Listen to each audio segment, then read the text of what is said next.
¿En quién confiaremos entonces? ¿En quién confiaremos entonces? Ese es el título del sermón de hoy. Hay un libro de un excelente autor ya fallecido que se llama ¿Cómo viviremos entonces? Entonces, le copié la pregunta y dije, le voy a sacar, de acuerdo a lo que vamos a ver hoy, el título. Y él habla acerca de cómo va a vivir la humanidad entonces, cómo va a afrontar este mundo entonces, de acuerdo a los parámetros de Dios. Y ahora la pregunta es, de acuerdo a lo que vamos a ver ahí en Mateo, capítulo 9, del 18 al 36. ¿En quién confiaremos entonces? Vamos a leer ahí Mateo, capítulo 9, del 18 al 36. Leemos todo esto junto porque es todo un paquete de una enseñanza que Jesús quiere dar. Y ahí al hilo hace varios milagros. Por eso va todo junto. Mateo 9, 18, yo lo leo en la versión de las Américas. Dice, mientras les decía estas cosas, y aquí vino un oficial de la sinagoga y se postró delante de él, diciendo, mi hija acaba de morir, pero ven y pon tu mano sobre ella y vivirá. Y levantándose Jesús lo siguió, y también sus discípulos. Y aquí una mujer que había estado sufriendo de flujo de sangre por 12 años, se le acercó por detrás y tocó el borde de su manto. Pues decía para sí, si tan solo toco su manto, sanaré. Pero Jesús, volviéndose y viéndola, dijo, hija, ten ánimo, tu fe te ha sanado. Y al instante la mujer quedó sana. Cuando entró Jesús en la casa del oficial y vio a los flautistas y al gentío en ruidoso desorden, les dijo, retiraos, porque la niña no ha muerto, sino que está dormida. Y se burlaban de él. Pero cuando habían echado fuera a la gente, él entró y la tomó de la mano y la niña se levantó. Y esta noticia se difundió por toda aquella tierra. Al irse Jesús de allí, 2 ciegos le siguieron gritando diciendo, Hijo de David, ten misericordia de nosotros. Y después de haber entrado en la casa, se acercaron a él los ciegos y Jesús les dijo, ¿creéis que puedo hacer esto? Ellos le respondieron, sí, Señor. Entonces les tocó los ojos diciendo, hágase en vosotros según vuestra fe. Y se les abrieron los ojos y Jesús les advirtió rigurosamente diciendo, mirad que nadie lo sepa. Pero ellos, en cuanto salieron, divulgaron su fama por toda aquella tierra. Y al salir ellos de allí, he aquí le trajeron un mudo endemoniado. Y después que el demonio había sido expulsado, el mudo habló. Y las multitudes se maravillaban y decían, jamás se ha visto cosa igual en Israel. Pero los fariseos decían, él echa fuera demonios, los demonios, por el príncipe de los demonios. ¿En quién debemos confiar entonces? Muchas veces lidiamos con este término confianza. Cuando tenemos que tomar decisiones serias, por ejemplo, algún conflicto, alguna dificultad, una decisión que tomar, algo serio, cuando tenemos que decidir y poner nuestra confianza en algo o alguien que nos ofrece algo, en el momento que vamos a tener que tomar una decisión, por ejemplo, el año entrante, cuando tengamos que votar presidente, ¿qué está pasando ahora? Toda la revolución que hay en nuestro país, todo el caos moral. ¿Qué va a pasar? ¿Qué gobierno va a venir? ¿En quién vamos a poner nuestra confianza? ¿En quién vamos a confiar? Es en esos momentos, por ejemplo, que este término confianza pasa a ser el más usado y el más escuchado por muchos meses en las campañas electorales. Confíen en mí, no los voy a defraudar. Confianza, vótenme a mí. Confianza, confianza. El voto confianza. Y vemos que surgen promesas de uno y otro lado y prometen buscando la victoria. Pero como hemos visto y ha sucedido, muchos de estos políticos están dispuestos a sacrificar aún su integridad en aras de la victoria. La manipulación política se vuelve más importante que la honradez. No solo en la guerra, la verdad es la primera víctima. Confianza, confianza. En un negocio, por ejemplo, con otra persona, un amigo. Uno confía, se arma un negocio. El negocio empieza a andar bien y este amigo te deja tirado por ahí porque el dinero le gustó más. Y ya se habían prometido confianza y sellaron la mano con un trato, o el trato con una mano, lo sellaron. Pero ahora se vuelve tras el dinero y hay estafas y hay engaño y la confianza que teníamos en ese amigo se derrumba. Confianza.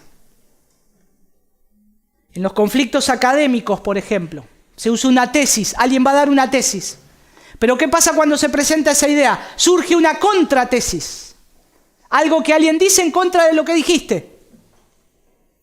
Y ahí hay una guerra acerca de la verdad. Y entonces, ¿en quién confiamos? ¿En quien puso esta tesis o el de la contratesis? Y el conflicto de vuelta. En la familia, los padres, los jóvenes, inician una discusión y luego pelea. Discuten, empiezan a discutir y ahí empiezan a sacar las armas, buscan las armas más hirientes que tienen en esa discusión. Y entonces se arma una pelea y entonces agarro o ella me dice, sos un petizo molesto. Y yo le digo, y vos sos una gorda.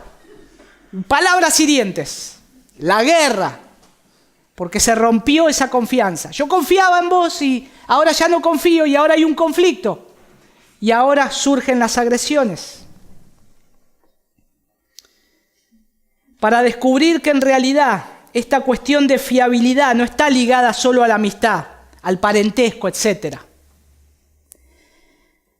¿Con qué frecuencia idolatramos a alguien? Los elevamos a proporciones majestuosas. Lo ponemos, como decimos, en un pedestal. Vos estás en un pedestal. Cuando nos damos cuenta que ese ídolo tiene los pies de barro. Y nos defrauda.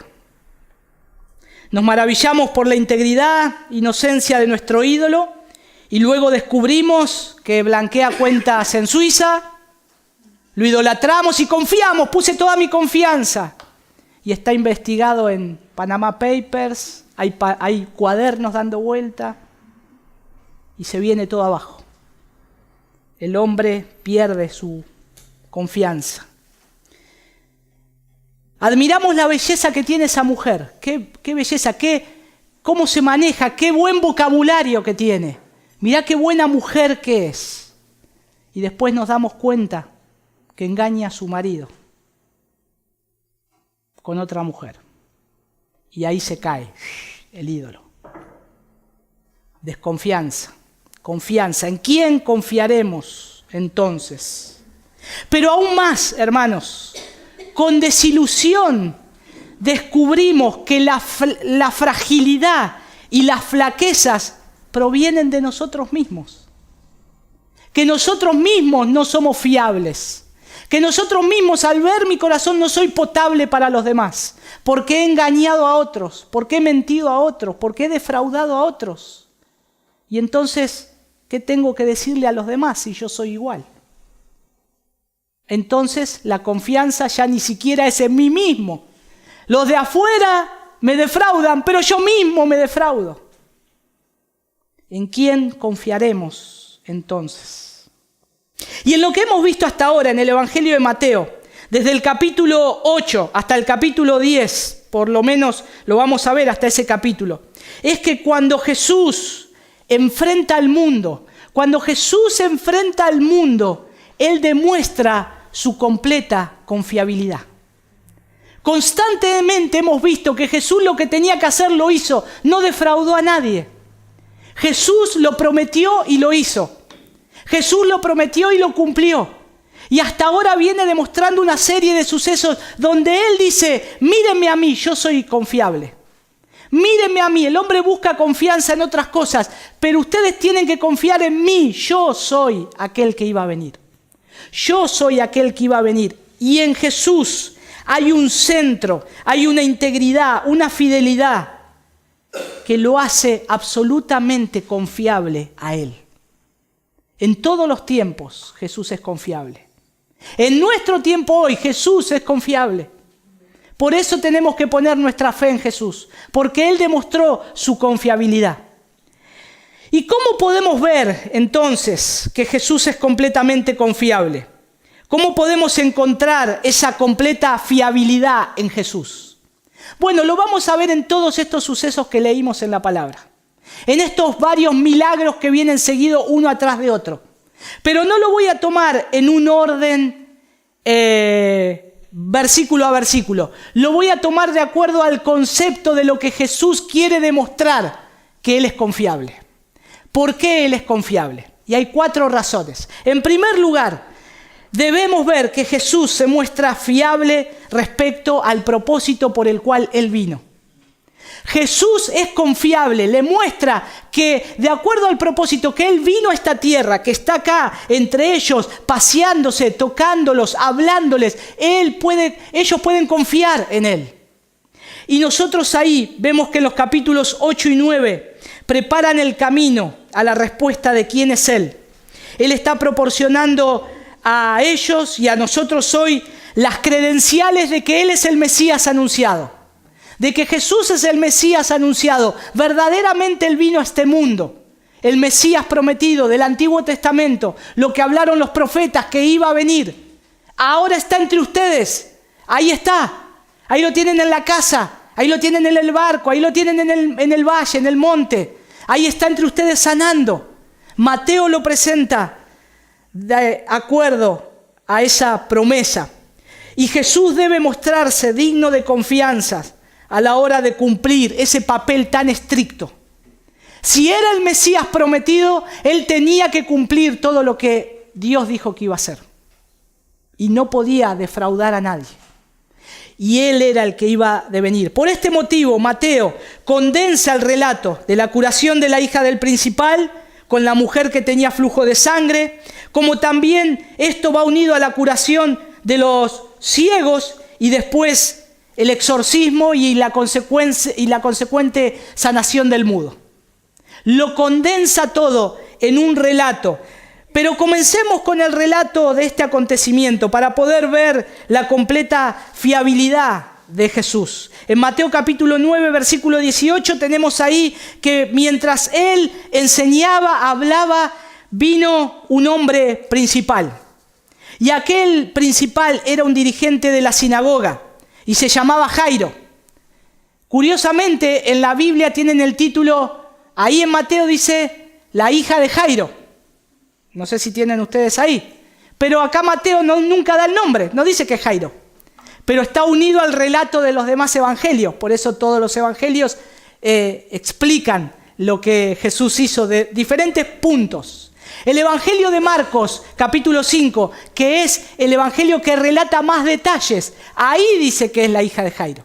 Pero no vamos a discutir qué nombre tenía o si era la hija de quién. Acá lo que Mateo dice que él vino un hombre principal de las sinagogas. Y por todas partes, hermanos, había grandes multitudes que seguían a Jesús. Ya Jesús había hecho una fama tremenda. Ya la gente sabía que Él sanaba, sabía que Él había venido a libertar, sabía que Él era en algunos casos ese Mesías prometido, pero en otros lo seguían por las señales, por lo que Él hacía. Así que iba un montón de gente tras Él. Imagínense que era difícil llegar a Jesús. Era difícil acercarse a Él. Qué apretada tenía que estar la gente rodeando al Maestro. Y ahí se acerca este principal de la sinagoga. Y posiblemente mientras Jairo trataba de acercarse a Jesús y llegar a Él, en ese momento su hija no había muerto. Porque a él le llegan con la noticia más tarde de que su hija había muerto. No molestes más al maestro, tu hija ha muerto, dice en el Evangelio de Marcos. Pero acá Mateo quiere resaltar que Jairo venía a pedirle a Jesús por su hija, pero que ya estaba muerta.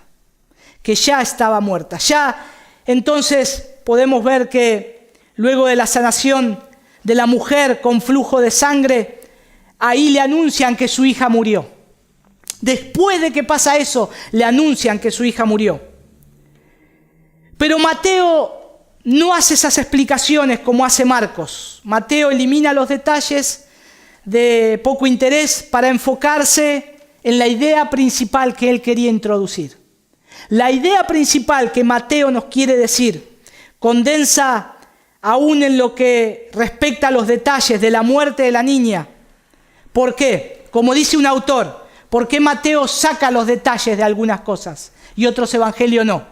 Y un autor dice, para presentar como resultado final lo que ya era cierto antes de que Jesús llegara a la casa.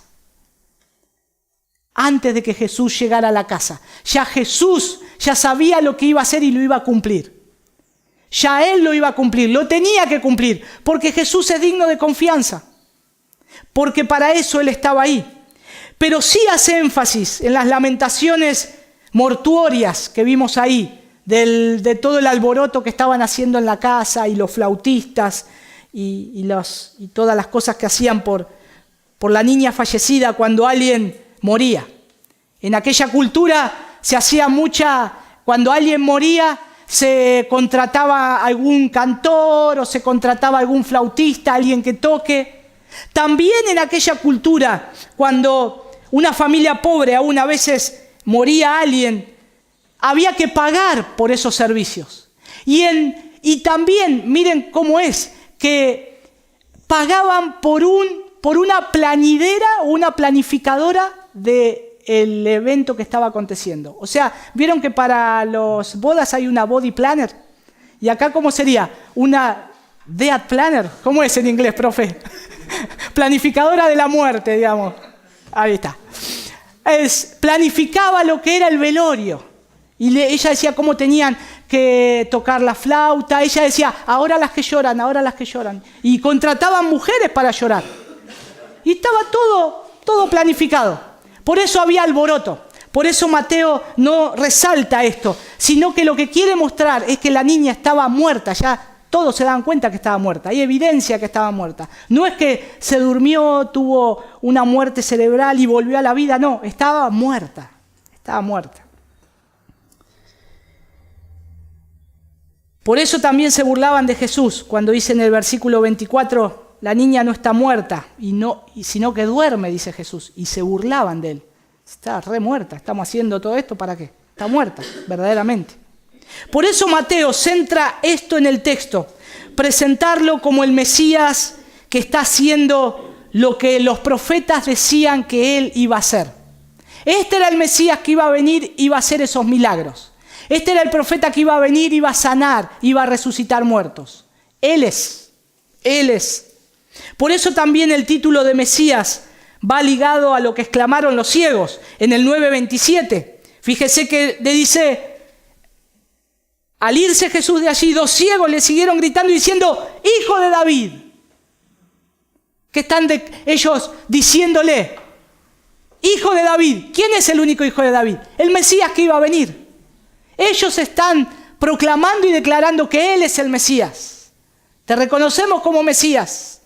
Eres el que iba a venir. Por eso tú puedes hacer estas cosas. Por ese motivo las personas que le pedían a Jesús o se acercaban a pedirle cosas a Jesús, se acercaban como el Mesías. Se lo pedían como el Hijo de Dios que iba a venir. Era el Mesías prometido. Los ciegos del versículo 27 puede que no tuvieran una comprensión teológica muy buena del Antiguo Testamento, pero su necesidad los llevó a esa confesión que Mateo lo deja escrito. Estos ciegos vinieron y dijeron, Hijo de David. Y Mateo apuntó eso. Dijo, claro, es el Mesías. Estos ciegos lo dicen, tal vez involuntariamente o inspirado por el Señor, pero están declarando que es el Hijo de David, el Mesías prometido.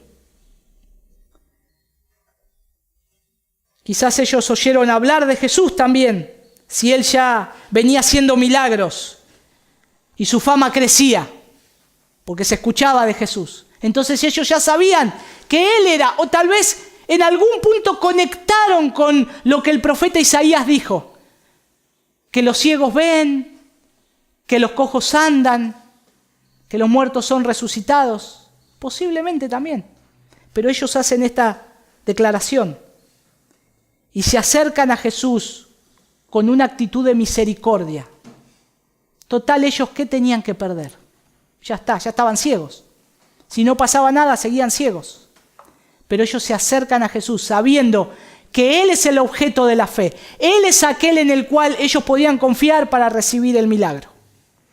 Era el Mesías. Muchas veces la necesidad y la desesperación, como la pobreza de espíritu, a menudo son los primeros pasos en el camino de la fe. Cuando alguien reconoce que necesita a Cristo, cuando alguien reconoce que necesito algo porque me muero, estoy mal, estoy deprimido, no sé qué hacer, no sé qué camino tomar, y se acercan a Jesús, se acercan a escuchar el Evangelio, porque es tal vez la última oportunidad que ellos tienen, pero se acercan al objeto correcto, porque Jesús es digno de confianza. Jesús es digno de confianza. La curación de los dos ciegos confirma entonces que Jesús es el Hijo de David prometido, el Mesías que trae consigo las bendiciones del reino. Por eso Jesús es confiable para desempeñar todas las funciones del Mesías.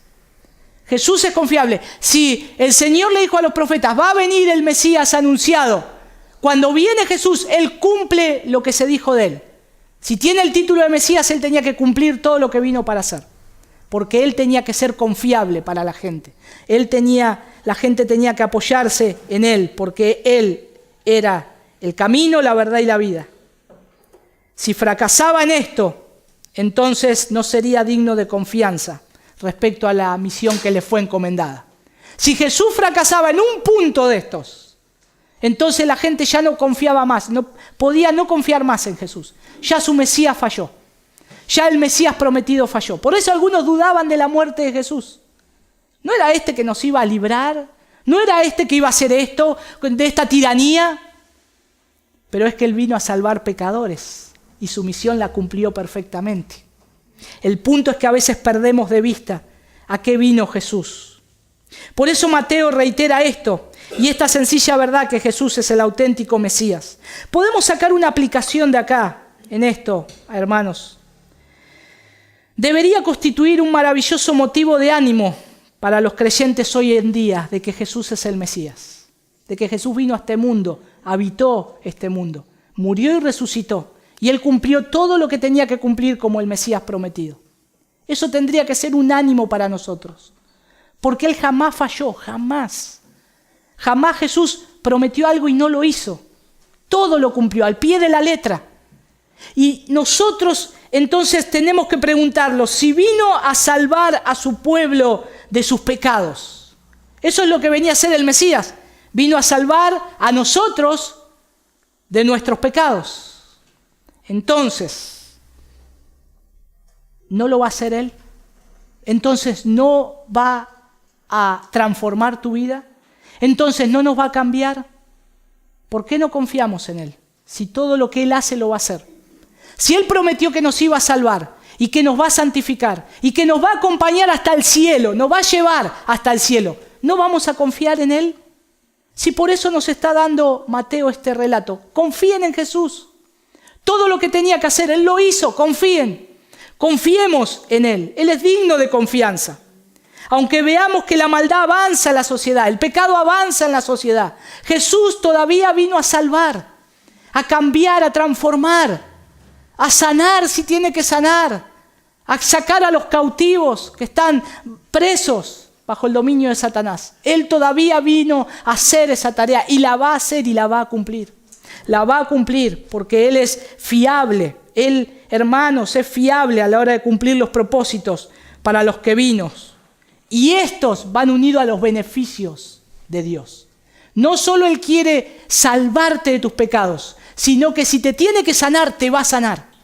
Esos son los beneficios del reino de los cielos. En segundo lugar, Jesús sigue siendo digno de confianza, incluso frente a la burla y el desprecio. Encontramos la burla en la risa de la multitud cuando Jesús le dice: apartaos, en el versículo 24, porque la niña no está muerta, sino duerme. Sin duda pensaban que, ahí llegó el gran sanador. ¿Qué va a hacer ahora? La niña está muerta. Tarde llegó. No alcanzó. A ver qué hace. Llegó el milagrero. A ver cómo hace con esto. Cómo se arregla con esto. Por eso cuando Jesús dice: retírense, no está muerta, sino que está dormida. Se burlaban de él. Se burlaban. Pero Jesús no responde a la burla. Jesús tenía una misión que cumplir. Tenía que demostrar que Él era el Cristo. Tenía que demostrar que Él era el Mesías. Y aún frente a eso les demuestra a los que estaban ahí: acá llegué yo. Y la muerte que ya había tomado a esa niña, porque estaba muerta, la muerte retrocede ante Jesús, porque ella vuelve a la vida. Porque simplemente, fíjense que Él les dice ahí en el texto: Él entró, la tomó de la mano y la niña se levantó. Solamente con la presencia de Jesús en un lugar, la muerte tiene que huir. Él está demostrando su autoridad.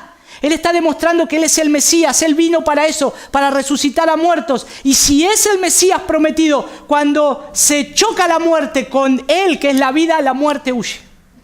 La muerte tiene que huir.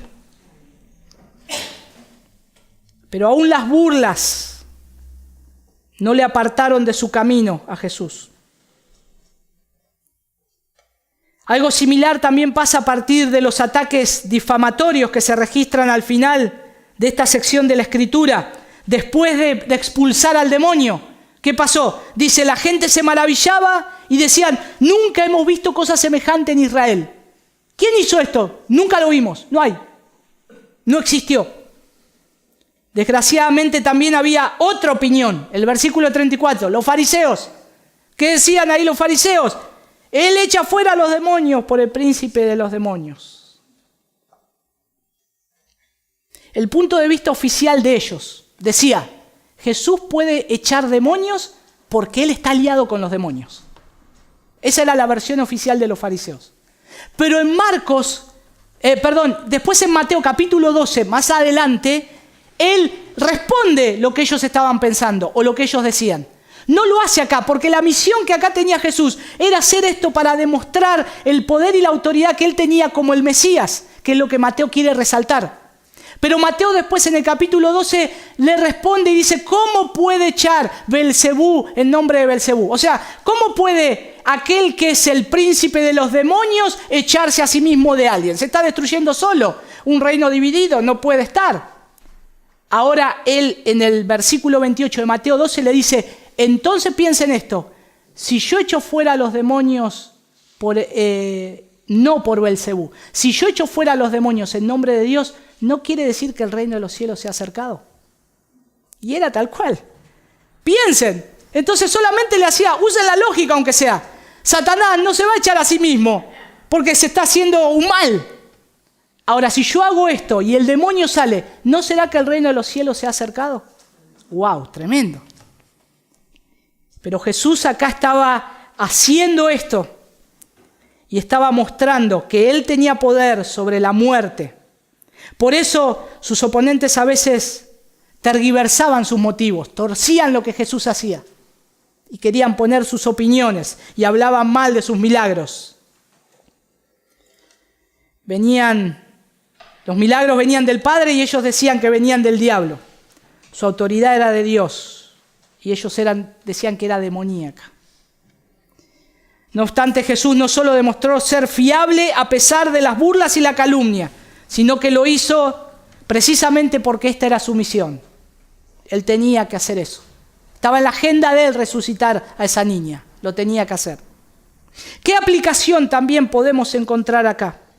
Si a Jesús lo trataron así, lo difamaron, se burlaron, ¿cuánto más a nosotros? ¿Cuánto más a sus hijos? ¿Cuánto más a nosotros que estamos a favor de Él y nosotros defendemos su causa y nosotros creemos por fe en el Hijo de Dios? Se van a burlar. Van a decir, mirá lo que hace. No, Si el mundo nos considera estrechos de miras, fanáticos o locos, es lo único que podemos esperar. Es lo único que podemos esperar.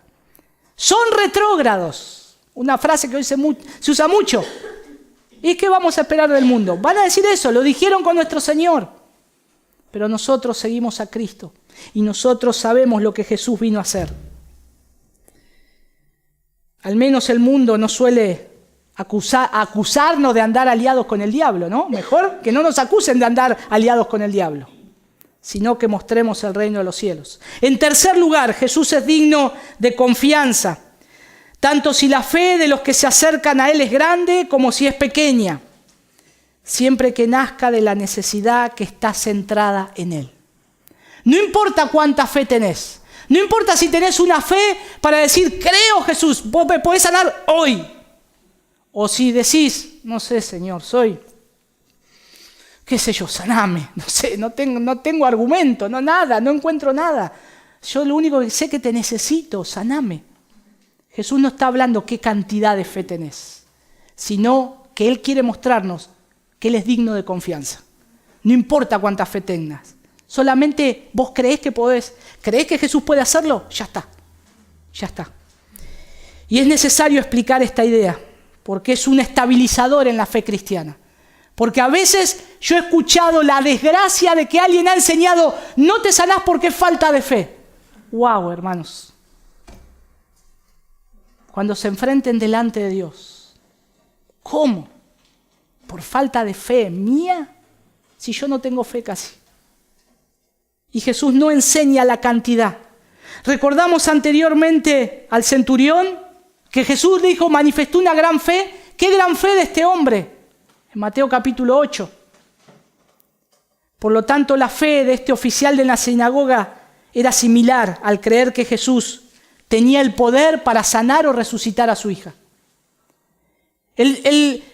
Acá dice el verso 18 que se acerca el principal y dice que mi hija acaba de morir, pero ven y pon tu mano sobre ella que vivirá.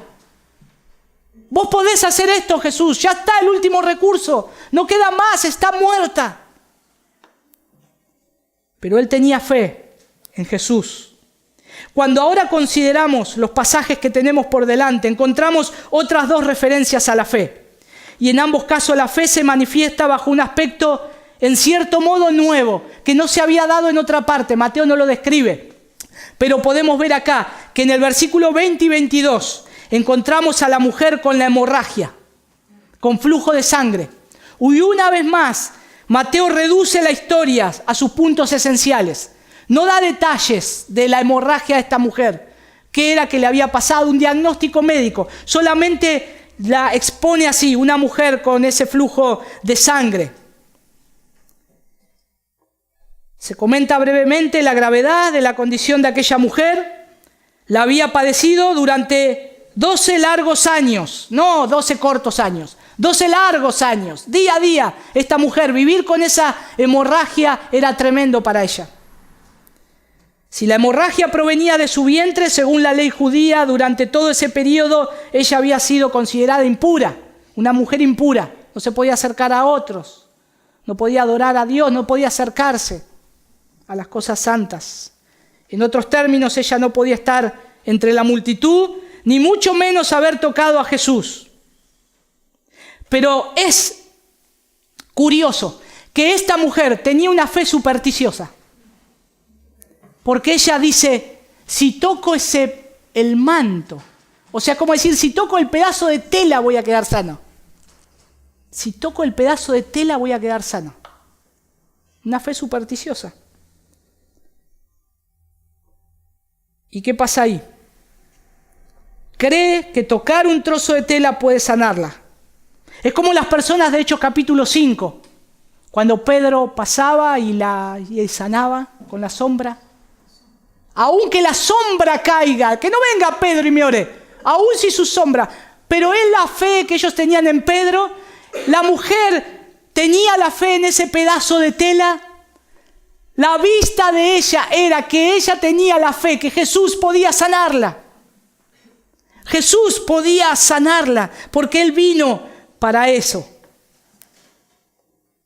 Y estuviera o no mezclada con su partición, la fe de ella recibe la respuesta. Porque Jesús no le dijo, hija, tu fe en el paño te ha sanado. ¿Qué le dijo Jesús? Hija, tu fe te ha sanado. No en el objeto de la tela, sino que Jesús sabía que ella creía en Él. Que tan solo tenía que acercarse. Que tan solo tenía que llegar a Él. Y por eso Él le da ese milagro.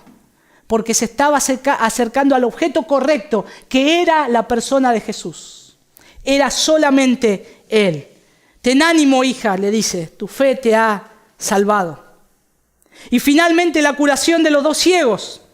Ahí en el versículo 27 al 31, Jesús les dice, si realmente creen, ¿ustedes creen que yo puedo hacer esto? ¿Creen que es capaz de cumplir esa petición? Posiblemente Él hace esta pregunta, ¿saben por qué? Para incrementar la fe de ellos. Porque ellos le dicen, ten misericordia de mí, Jesús. No les dice, Señor, sánanos, estamos ciegos, acá estamos. Sino le dice, ten misericordia. Y Jesús le hace esta pregunta que no se lo hace a los otros. Tal vez para incrementar su fe, para que ellos digan, sí, Señor, puedes hacerlo. Sí, Señor, puedes hacerlo. Cuando ellos replican afirmativamente, Jesús dice, conforme a vuestra fe os sea hecho. Esto no quiere decir que el milagro tendría lugar solo en proporción a su fe. Ellos tenían una poca fe. ¿Cuánta fe tenían los ciegos? Bueno, 50%. Jesús dice, bueno, 50% de vista. Listo, cerramos el trato. No, automáticamente Él dice, 100% ven. No es de acuerdo a la fe de ustedes, porque ellos se acercaron pidiendo misericordia. Se acercaron a Él, no sabía qué iba a pasar. Escucharon los milagros, escucharon que el Mesías venía y podía sanar y abrir los ojos de los ciegos. Acerquémonos a Él entonces. Creed de corazón. Y ahí dice el conforme a, en el versículo 29, no habla de esa proporcionalidad, sino de una objetividad. Declarar o decir que según vuestra fe, que cree que soy capaz de devolverle la vista, esta os será devuelta. Él les está diciendo, ustedes creen que yo, Jesús, puedo devolverles la vista, están en lo cierto, porque soy el Mesías que iba a venir y que viene a sanar, que viene a salvar, que viene a traer esa libertad a los cautivos de las manos de Satanás. Entonces yo soy el objeto correcto, por lo tanto, conforme a esa fe, a la que tienen en mí, yo les doy la vista. Yo les doy la vista, yo soy el objeto, están bien enfocados. ¿Qué aplicación podemos hacer acá? Y en cierto sentido no es la fe la que sana, o lo que salva, la que transforma. Es Jesús quien lo hace. Es Jesús. Es el único que puede hacer eso. Por más que yo predique y se conviertan todos en esta ciudad, no soy el gran evangelista. No soy el gran predicador. Es Jesús que tiene poder para abrir los corazones. Por más que ponga las manos sobre todos y sanen, no soy el gran milagrero. Es Jesús que tiene poder para sanar. Es Jesús el objeto de la fe. Y en este sentido, Jesús tiene razón al decirle a la mujer con flujo de sangre que su fe la había salvado. Que su fe la había salvado. Pero no quería decir que la fe sea algo valioso en sí mismo, sin tener en cuenta el objeto de la fe, que Él es el objeto de la fe. Él es ese objeto de la fe. La fe que salva es aquella cuyo objeto es Jesús. Y en realidad es quien salva, es Él. No perdamos de vista eso nunca. No es mi fe, cuánta fe tengo, sino que tengo que creer en Cristo, que Él puede hacerlo. Tengo que acercarme como estos ciegos suplicando. Tengo que acercarme a Jesús entre la multitud, arrodillado, aunque sea Jesús, tocarte, acercarme, porque no sé si tal vez puedes hacerlo, pero yo creo que puedes hacerlo, Señor. Ahí está. Y listo, sé que, Señor, que se haga tu voluntad. El objeto de la fe. Por eso la fe necesita esa veracidad. ¿Qué están demostrando todos estos que se acercaron a Jesús? Que Jesús es confiable. Los hombres me fallan. Un gobierno me puede fallar. Un presidente me puede hacer un discurso y hacer otro y me defrauda. Pero Jesús nunca me va a defraudar. Yo me puedo acercar a Él de cualquier manera. Y Él es tan confiable que aunque mis propósitos tal vez sean tocar el manto, una tela, tocarla, Jesús dice, yo voy a cumplir el propósito. Porque vine para esto. Vine para esto. Por eso Jesús es fiel y confiable para poder acudir a Él, sabiendo que Él cumplirá ese propósito que Él ya estableció. Por último, debemos ocuparnos de que también aprendemos que Jesús es digno de confianza, aunque algunos intenten apartarlo de su misión. Jesús sabía que había mucha gente que lo estaba siguiendo. Jesús sabía que ya su ministerio a veces iba perdiendo más tiempo porque la gente a veces lo seguía y no quería a Él que sea confundido como un milagrero. Por eso cuando Él sana a los ciegos, Él no lo hace entre la multitud. Él los hace entrar a una casa. Le dice, vengan acá. Ya la gente ya estaba por todos lados. No lo dejaba tranquilo. Pero la misión de Jesús era otra. Era que el reino de los cielos ha llegado. Yo hago estas cosas para que vean que soy el Mesías prometido que va a morir por los pecados del hombre. Ahora Jesús les advierte rigurosamente. Le dice, mirad que nadie lo sepa, Los mira ahora, ahora que me ven, miren, porque ahora veían, mírenme la cara. Que nadie sepa lo que pasó acá, Ahora, hermanos, con semejante milagro, ¿cómo no se va estos ciegos? Es difícil tener la boca cerrada, ¿no? Con lo que el Señor hizo. Ya con lo sucedido con la hija de Jairo, su fama se había extendido. Ya se había extendido por toda la tierra, dice el versículo 26. Por eso el milagro de estos, el Señor lo hace dentro de una casa. Porque no quería quedar como un milagrero y que sus expectativas mesiánicas quedaran reducidas a unas expectativas del momento. No, Él es el Mesías prometido. Pero ellos querían hacerlo como que no, vos sos el milagrero del momento. Vos sos vamos a hacer campaña, un montón de cosas, Jesús. Mirá lo que estás haciendo. Vamos a exponer, hacer milagros, sanás enfermos, se resucitan muertos. Este es el cartel que necesitamos. Jesús dice, no, mi cartel es el Mesías prometido. Pero aunque quieran ponerlo a Jesús de otra manera, Él va a cumplir su misión igual. Él es tan confiable que Él no se va a desviar por los milagros. Él no se va a desviar por la euforia de la multitud, sigamos a Jesús. No, Él es tan confiable, hermanos, que no nos preocupemos. Él va a hacer y cumplir su propósito de acuerdo para lo que Él vino.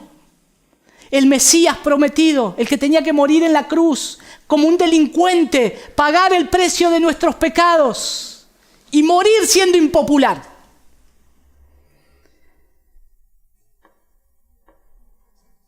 Pero nuestro Señor tenía en claro su plan y propósito. ¿Qué podemos sacar en conclusión?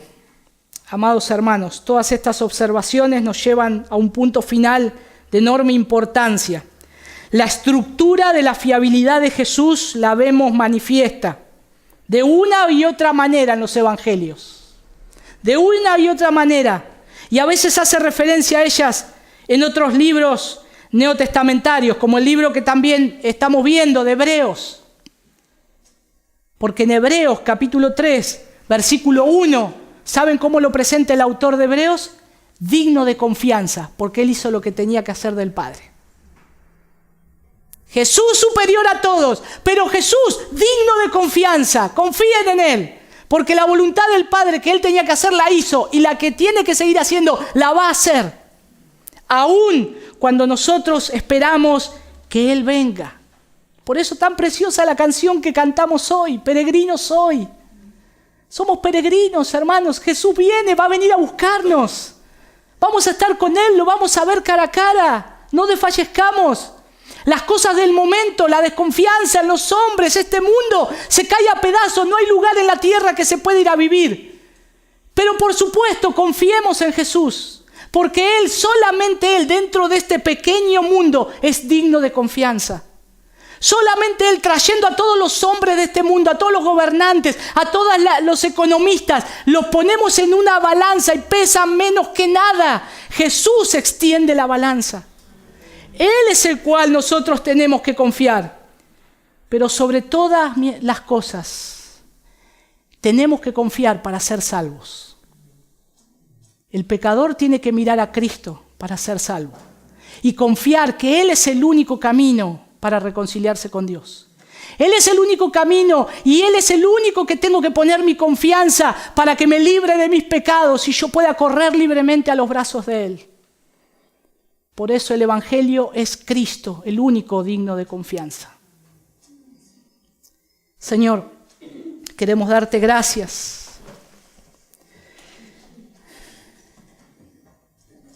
Providencialmente, Señor, esta palabra viene en un tiempo tan oportuno para nosotros. Cuando escuchamos desesperanzas, rumores, cosas que van a suceder, nos desalentamos, Señor, muchas veces. Perdónanos por no volver a tu palabra y ver que tú eres digno de confianza. Aún en medio de ese tiempo que tú caminabas, Señor, el imperio romano había tomado la autoridad y el poder sobre la gente. La economía no era buena, la vida social no era buena. Pero, Señor, apareces tú, el Rey, y dices, aquí estoy yo, mírenme a mí, yo soy digno de confianza. Señor, hoy vemos que tú estás entre nosotros, caminando entre nosotros, diciéndonos, llamándonos la atención. Mírenme a mí, yo soy digno de confianza. Señor, ayúdanos a mirarte a ti, Señor, que todas las cosas del mundo queden pálidas, oscuras, ante la majestad tuya, Jesús, de mirarte a ti, en el momento de desconfianza, en el momento, Señor, que no sabemos qué hacer. Ayúdanos a mirarte a ti con todo lo que tú has hecho y nos has demostrado a nuestros ojos que tú eres digno de confianza, Señor. Si pudiste rescatarnos de la miseria y de lo que éramos antes, ¿cómo no vamos a seguir confiando en que tú todavía tienes que trabajar en nosotros? Ayúdanos, Señor. Y te damos gracias porque eres tú, Señor, el que podemos confiar, y eres tú el que nos das la paz y el gozo en medio de todos estos momentos, Señor. Gracias, Señor, esto hace que te amemos más, que te deseemos más, que anhelemos más que vengas, Señor. Gracias, Padre. En el glorioso nombre de tu Hijo Jesús oramos. Amén.